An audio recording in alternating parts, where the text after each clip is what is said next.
Hey everybody, it's Gregory. We're here in the Bucket, Pawtucket, Rhode Island.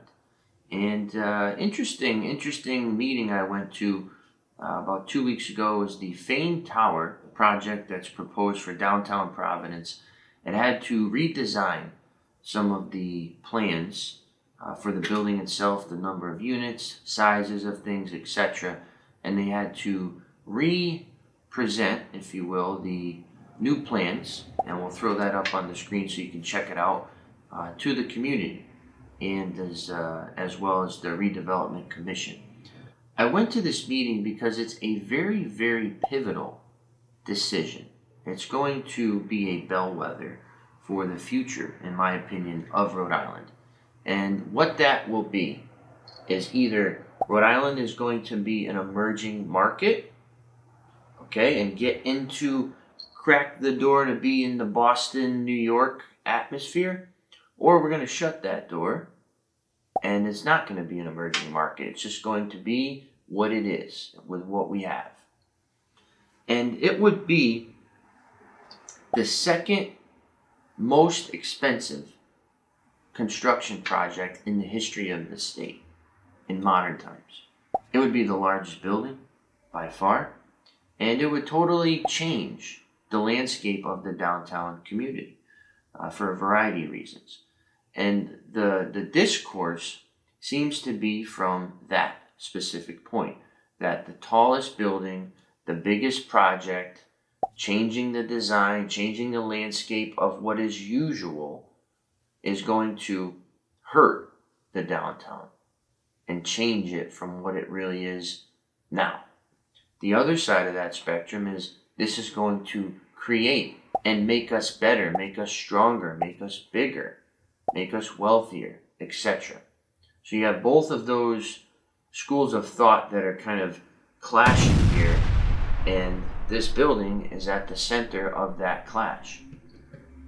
But it's interesting to me. It's very interesting on how this project is so much a pioneer, and it's either going to work or it's not going to work. But it's so rare to see something like this. I would compare this. You could say the soccer stadium is similar to that, but it's not. Okay, that's entertainment, that's sports. This is downtown of our capital city residences, like people living here on our most valuable real estate. Okay, this needs to go forward, in my opinion. And when I went to the hearing, there was a question from one of the commission members about the ability for the developers to lease these units, like what that would look like. And at the time, the architect was speaking. He was posed that question, Eric Zuena, and he said, listen, I'm the architect. I'm going to defer that question to somebody, on the team, which I am not. I was just in the audience, that could answer that question. So at the end of the meeting, they opened it up for public comment. And I chose to stand up and introduce myself and say, hey, I'm not speaking for or against the project, because at that time I was still undecided.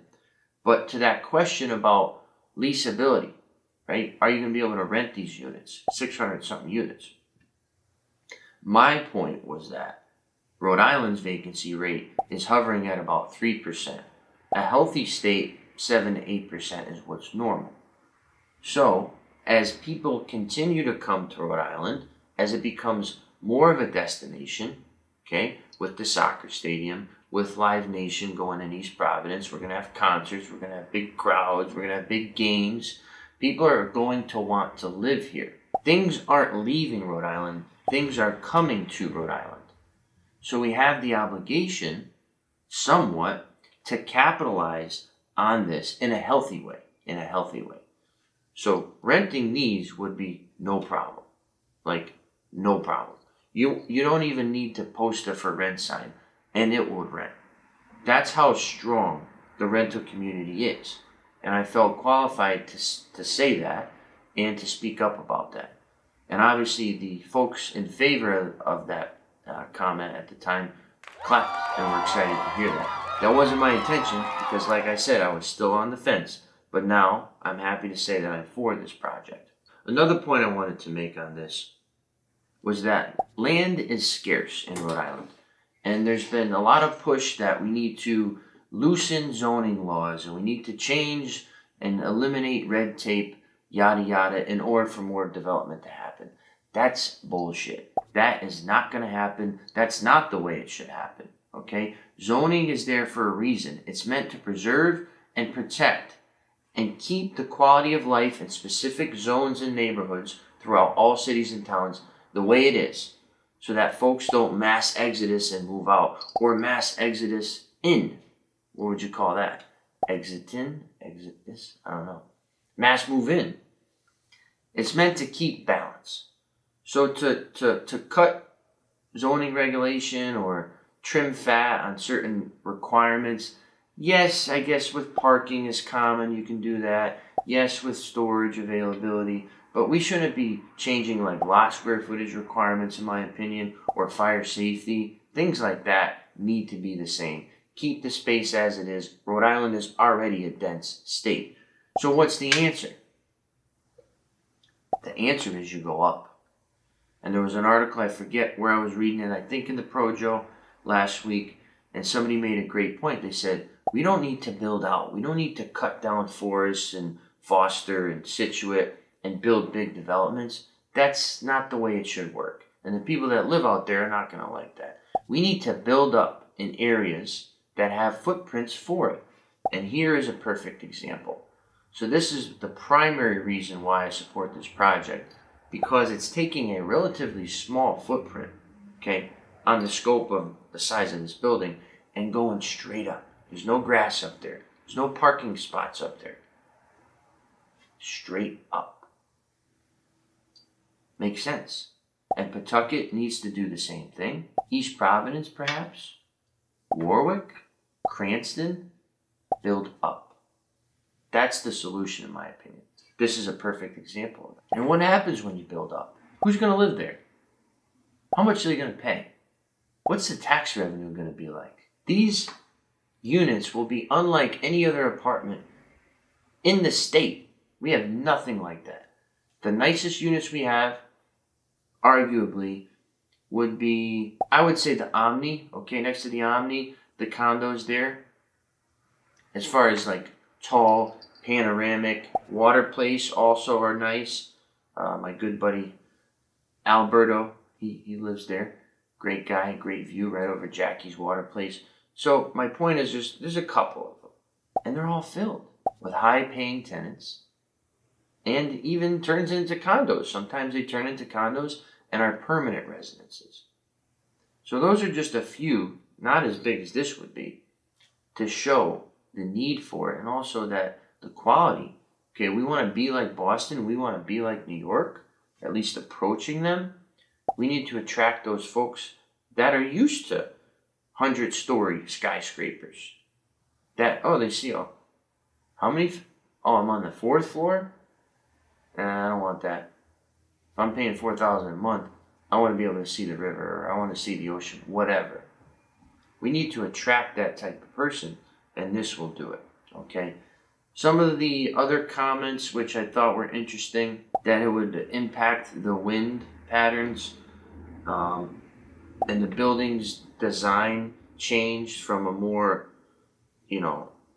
curvaceous to more of a slender, linear, straight design, and we'll put that up on the screen.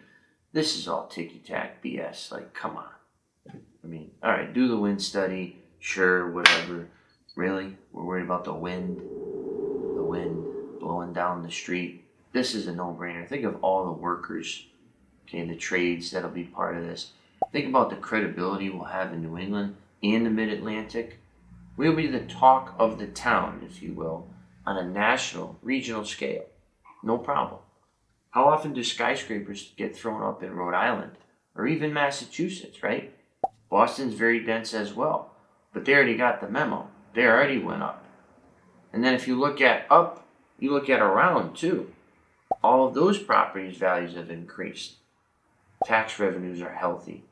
Cities have improved.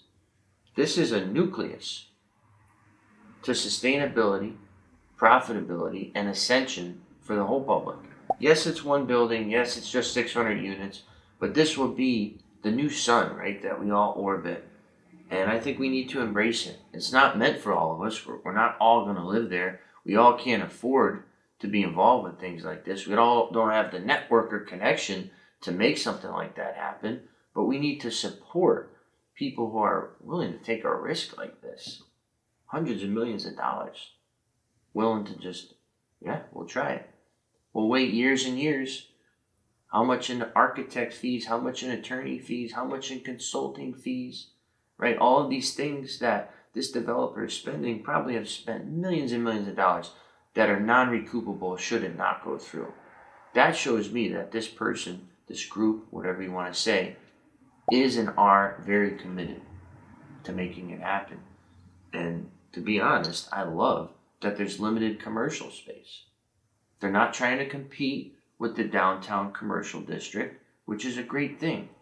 The bars and restaurants there don't have anybody to compete with. I think there's like 3,000 square feet of commercial space slated in the new design. That's nothing. Like the office I'm in is 3,000 square feet. So they're saying, listen, we just want to give you residences. These people will patronize the local businesses down here. We're not opening up 20,000 square foot mall space on the first floor that's going to put out bars and restaurants, etc. This is 600 more mouths to feed, more tummies to fill. And then when their boyfriends and girlfriends come over, or their parents come over, or their friends come over, every day, thousands of in and out. That's going to benefit downtown. Seems awesome. It really does. So again, just throwing out 2 cents. And again, I'm in the business. This is what we do. We deal with the rentals. We deal with development now. And something like this should have limited red tape. We should be bringing these guys and gals to the front of the line. That's what they deserve.